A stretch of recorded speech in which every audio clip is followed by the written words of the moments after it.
నమస్తే తిరిగి వార్తలకు స్వాగతం 2025 ఆగస్టులో ప్రభుత్వం నుండి జిల్లాకు 5,51,332 స్మార్ట్ కార్డులు జారీ కాగా ఇప్పటివరకు 5,21,395 స్మార్ట్ కార్డులు లబ్ధిదారులకు పంపిణీ చేయడం జరిగిందని జిల్లా joint collector T Rajkumar Reddy తెలిపారు.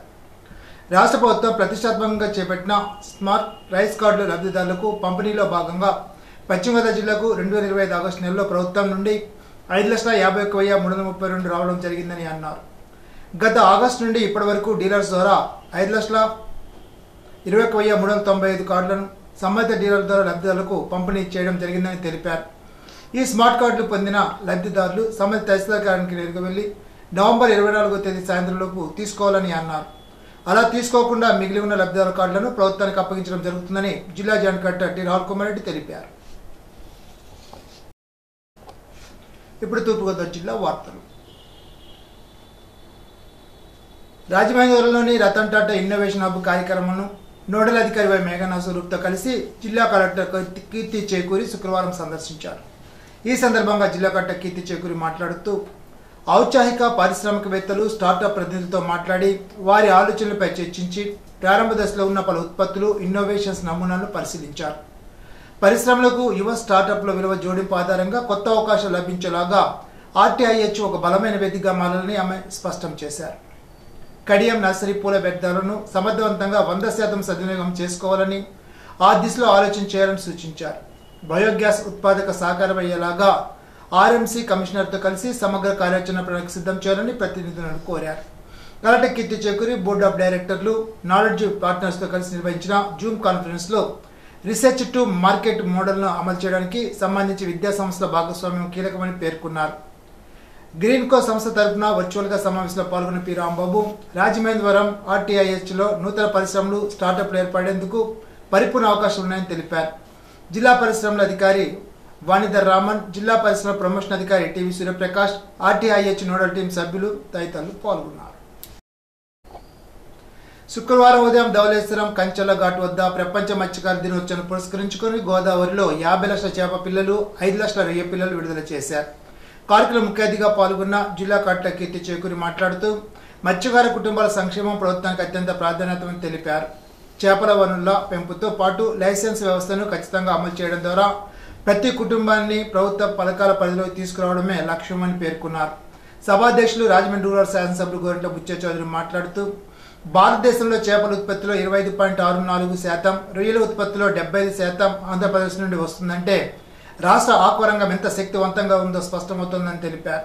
వ్యవసాయం, ఐటీ వంటి రంగాలకు సమాన ప్రాధాన్యతతో ఆక్వా రంగాన్ని కూడా రాష్ట్ర ప్రభుత్వం ప్రోత్సహిస్తోందని, దీనివల్ల రాష్ట్ర జీడీపీ పెరగడమే కాక ప్రజల ఆర్థిక అభివృద్ధి కూడా సాధ్యమవుతుందని అన్నారు.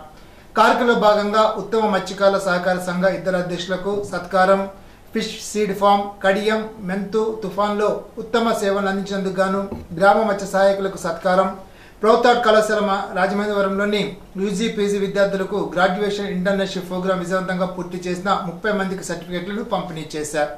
కార్యక్రమంలో RDO Krishnanayak, JD fisheries Nirmala Kumari, మత్స్యకారుల స్థానిక ప్రజాప్రతినిధులు తదితరులు పాల్గొన్నారు. రాజమండ్రి రెవెన్యూ డివిజన్ అధికారి ఆర్ కృష్ణనాయక్ శుక్రవారం కోరుకొండలోని ఎంఎల్ఎస్ పాయింట్ను పరిశీలించారు. లబ్ధిదారులకు నిత్యావసర సరుకుల పంపిణీ పారదర్శకంగా జరుగుతుందని నిర్ధారించేందుకు స్టాక్ లభ్యత, పంపిణీ విధానాలు, స్టాక్ రిజిస్టర్ ఆధారంగా కేంద్రం మొత్తం నిర్వహణ ఖచ్చితంగా పరిశీలించినట్లు తెలిపారు. గాడాల గ్రామంలో ఉన్న రైతు సేవా కేంద్రాన్ని సందర్శించి మాయిశ్చర్ మీటర్ పనితీరు, ట్రక్ షీట్ తయారీ విధానాలు, కొనుగోలు ప్రక్రియను సమీక్షించారు. రైతులకు సేవలు మరింత పారదర్శకంగా సమర్థవంతంగా అందించాలని సంబంధిత అధికారులకు ఆదేశాలు జారీ చేశారు. కార్యక్రమంలో తహసీల్దార్ వి సుస్వాగతం, ఆర్ఎస్కే సిబ్బంది తదితరులు పాల్గొన్నారు. శుక్రవారం కలెక్టరేట్ పీజీఆర్ఎస్ సమావేశ మందిరంలో ప్రభుత్వ ఉద్యోగుల ఫిర్యాదులను జిల్లా రెవెన్యూ అధికారి టి సీతారామూర్తి స్వీకరించారు. ఈ సందర్భంగా ఆయన మాట్లాడుతూ ప్రభుత్వ ఆదేశాల మేరకు ప్రతి నెల 3వ శుక్రవారం ఉద్యోగుల గ్రీవెన్స్ నిర్వహించి సంబంధిత శాఖలతో సమన్వయం చేసి ఉద్యోగుల సమస్యలను త్వరితగతిన పరిష్కరిస్తున్నామని తెలిపారు. మొత్తం 21 మంది ఉద్యోగులు తమ ఫిర్యాదును సమర్పించారని వివరించారు. గత ఉద్యోగుల గ్రీవెన్స్ లో వచ్చిన అర్జీలపై నివేదిక అనంతరం చర్యలపై సమీక్ష నిర్వహించారు. జిల్లా కలెక్టర్ కీర్తి చేకూరి ఆదేశాలతో మహిళా ఉద్యోగుల కోసం ప్రభుత్వ కార్యాలయాల్లో వాష్రూమ్ సౌకర్యాలు ఏర్పాటు జరుగుతున్నాయని తెలిపారు. ఉద్యోగుల న్యాయబద్ధమైన వినతులపై చర్యలు కొనసాగుతాయని హామీ ఇచ్చారు. కార్యక్రమంలో కలెక్టరేట్ పరిపాలనాధికారి మహమ్మద్ అలీ, జిల్లా ట్రెజరీ అధికారి ఎన్ సత్యనారాయణ, జిల్లా గిరిజన సంక్షేమాధికారి జ్యోతి, హౌసింగ్ పీడీ నాతి బుజ్జి తదితరులు పాల్గొన్నారు. ఇప్పుడు ఏలూరు జిల్లా వార్తలు. ఏలూరు తూర్పు వీధిలోని శ్రీ గంగారమ్మ అమ్మవారి జాతర సందర్భంగా రాష్ట్ర స్వచ్ఛంద కార్పొరేషన్ చైర్మన్ కొమ్మారెడ్డి పట్టాభి, దెందులూరు శాసనసభ్యులు చింతమనేని ప్రభాకర్ ఏలూరు చాటపల్లిలోని గంగారమ్మ అమ్మవారిని దర్శించుకుని ప్రత్యేక పూజలు నిర్వహించారు. ఈ సందర్భంగా జరుగుతున్న అమ్మవారి జాతర ఏర్పాట్లపై ఆలయ కమిటీ నిర్వాహకులతో చర్చించారు. ఈ నెల 23వ తేదీన అమ్మవారిని భూమి మీద పాదం మోపడం, 26వ తేదీ అమ్మవారి మేడలో ప్రవేశపెట్టే కార్యక్రమం అత్యంత ఘనంగా జరగబోతోందని తెలిపారు. ఈ సందర్భంగా రాష్ట్ర స్వచ్ఛంద కార్పొరేషన్ చైర్మన్ కొమ్మారెడ్డి పట్టాభి మాట్లాడుతూ, శతాబ్ద కాలం పైగా చరిత్ర కలిగిన ఏలూరు తూర్పు వీధి శ్రీ గంగారమ్మ అమ్మవారి జాతర నిర్వహించడం ఎంతో ఆనందంగా ఉందని, అమ్మవారి ఆశీస్సులు భక్తులందరిపై ఉండాలని కోరుతున్నట్లు తెలిపారు. ఇటీవల జరిగిన అమ్మవారి ముడుపు కట్టడ కార్యక్రమం కూడా అత్యంత ఘనంగా నిర్వహించడం, శ్రీమానోత్సవం కార్యక్రమం నిర్వహించడం ఎంతో అభినందనీయమని, రాబోయే రోజుల్లో కూడా జాతరను అత్యంత ఘనంగా నిర్వహించేలాగా కమిటీ నిర్వాహకులపై అమ్మవారి కరుణ కటాక్షాలు ఉండాలని కోరుకున్నట్లు తెలిపారు.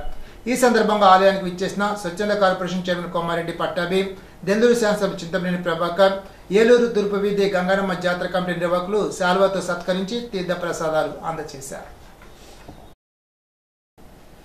ఉప ముఖ్యమంత్రి కొందెల పవన్ కళ్యాణ్ ద్వారకా తిరుమల మండలం జగన్నాథపురంలో సోమవారం జరగబోయే పర్యటన నేపథ్యంలో ఏలూరు జిల్లా పోలీసు యంత్రాంగం పటిష్టమైన భద్రతా ఏర్పాట్లను ఏలూరు జిల్లా ఎస్పీ కె ప్రతాప్ శివకిషోర్ అధికారులతో కలిసి జగన్నాథపురంలో క్షేత్రస్థాయిలో పర్యటించి భద్రతాంశాలను సమీక్షించారు.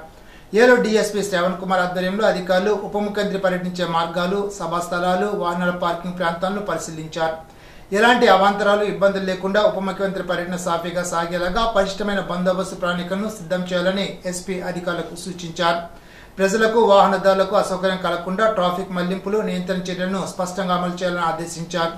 జిల్లా సివిల్, ఏఆర్, ట్రాఫిక్ విభాగాల డ్రోన్ కెమెరాల సిబ్బందితో పటిష్ట బందోబస్తు ఏర్పాటు చేయాలని, ప్రతి చెక్ పాయింట్ వద్ద నిఘా కట్టుదిట్టంగా ఉండాలని ఎస్పీ అధికారులకు తగిన సూచనలు, సలహాలు ఇచ్చారు. ఉప ముఖ్యమంత్రి పర్యటనకు వచ్చే ప్రజలు, అభిమానులు పోలీసులకు సహకరించాలని, భద్రతా నియమాలు పాటించాలని జిల్లా ఎస్పీ కోరారు. జిల్లా ఎస్పీతో పాటు Eluru DSP Shravan Kumar, Polavaram DSP Venkateswararao, SB inspector Malleswararao, Bevudolu inspector Wilson, Polavaram inspector Balasuresh Babu, ఎస్ఐలు, పోలీసు అధికారులు పాల్గొన్నారు. ఈనాటి బంగారు మాట. ప్రవర్తన అనేది చెట్టు అయితే గుర్తింపు అనేది దాని నీడ లాంటిది. Abraham Lincoln. ఈ వార్త ఇంతటితో సమాప్తం. తిరిగి విజన్స్ లో కలుసుకుందాం. అంతవరకు సెలవు. నమస్కారం.